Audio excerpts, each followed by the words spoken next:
Okay, so Aspergers and Employment. This topic has been by far the most requested thing that people keep asking me to talk about. So clearly it's a really big issue for a lot of people on the spectrum. So today I'm going to be talking about two main areas that we need to look at in terms of maintaining successful employment. So the first one is getting a job and the second one is keeping a job. And they are quite different areas which require quite different skill sets. So just because you're good at one does not necessarily mean you're good at the other. I know several people on the spectrum who are insanely good at getting jobs, but never seem to keep them for more than 6 months. Hopefully by the end of this video, you'll get a sense of the common challenges that people on the spectrum face when trying to get a job and when trying to keep a job. And hopefully you've got a couple of ideas of how you yourself can try and overcome those challenges if you're on the spectrum. So when it comes to getting a job, I'm going to outline two different approaches that you can use in terms of that. And when it comes to keeping a job, I'm going to talk about the four most common areas that people have issues with that kind of need to be monitored at all times to make sure that we keep them under control and they don't explode into bigger problems. Okay, so getting a job. There are essentially two ways of getting a job. The first one is by people who already know me offering me a job. And the second one is if I find a job advertised somewhere and I go and apply for it even though they don't know me yet. Now, the reason I mentioned both of these is because it's really easy to think that the way you get a job is you find a job advertised and you apply for it. But actually there are a huge amount of jobs that come up and get filled without ever going through that sort of official advertising process. So someone like me who is not particularly good at networking and maintaining those kind of weak social connections that you need for that, I find that pretty difficult in general. However, my strategy there, because there's actually a goldmine there of opportunities that I really want to tap into, but the way I go about that is kind of a passive way. I just try and do the best job I possibly can every opportunity that I get. And I just hope that my work will speak for itself and I try and impress people with the quality of the work that I do. And then they will just naturally think of me later. Because for me, I really struggle at selling myself, whereas I'm really good at impressing people with my work. So that's kind of what I rely on in terms of trying to find a job through networks. So the second way of getting a job is where you find a job advertised where they don't already know you. And this one can be particularly challenging for people on the spectrum precisely because it relies very, very heavily on first impressions. And I know that myself, I don't always give a good first impression unless I'm putting a lot of effort into that. So some people will just say things like, oh, just be yourself and act natural and all those kind of things. That's probably the worst advice I've ever heard for me, because if I do that, I inevitably seem a little bit weird and that can lead to a less than favourable first impression. However, it can also work to your advantage. In my case, I am not naturally good at interviewing, for example, but I practice and practice and practice and practice and practice and practice and practice until by the time I get to an interview, I know exactly what to wear, I know exactly what to say, I know exactly how to behave and what questions to ask and what not to say and all of those things.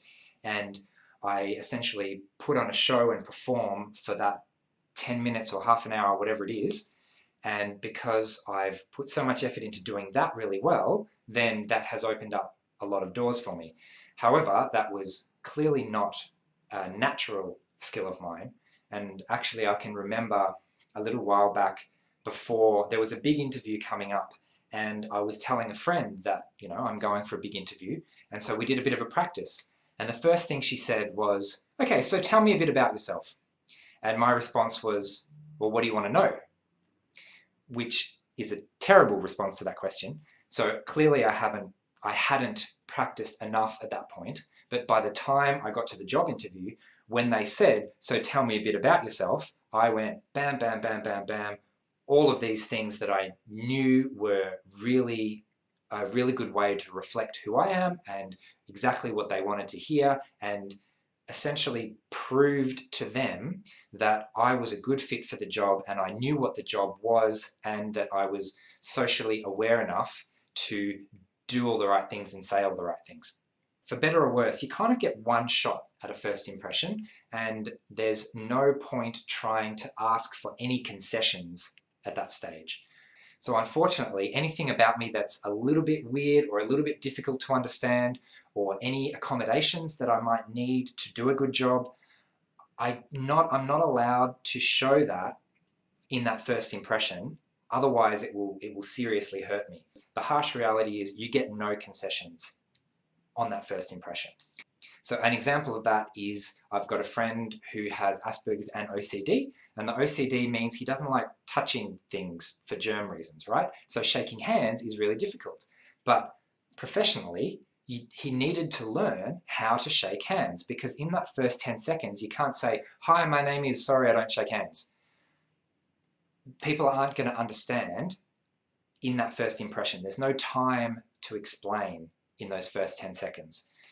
If there is something that you're supposed to do, like wear a suit and tie, shake someone's hand, look them in the eye, all of those kind of things, if you find them really difficult, unfortunately, the answer is bad luck, do your best, just do your best, and hopefully it's good enough. Because in that first moment, there is no opportunity to ask someone else to try and understand you from your perspective. If you make a good first impression, then later on down the track, when they already like you, you can say, so can you please put some effort into trying to understand me, because I work better with this, I need this concession, this makes a really big difference to me, all of these things. And a good example of that is I would never say that I have Asperger's or autism up front before the person knew me. I might consider saying it in an interview if I was really, really confident that they already liked me and they already thought I was amazing. And then I might mention the Asperger's and link it to the amazing and say, see all of these things that you're already impressed with, that's due to the Asperger's and that's part of me and I'm bringing myself and this is my personality and all of that kind of stuff.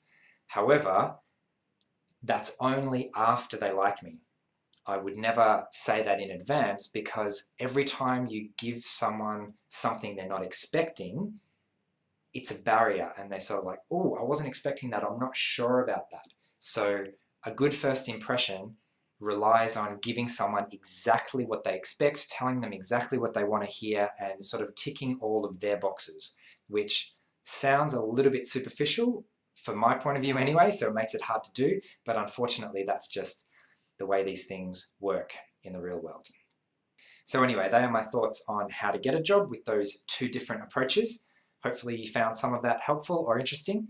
And in part 2, I'm going to go through the 4 common issues that come up when you're trying to keep a job. So stay tuned for that, and I'll see you soon.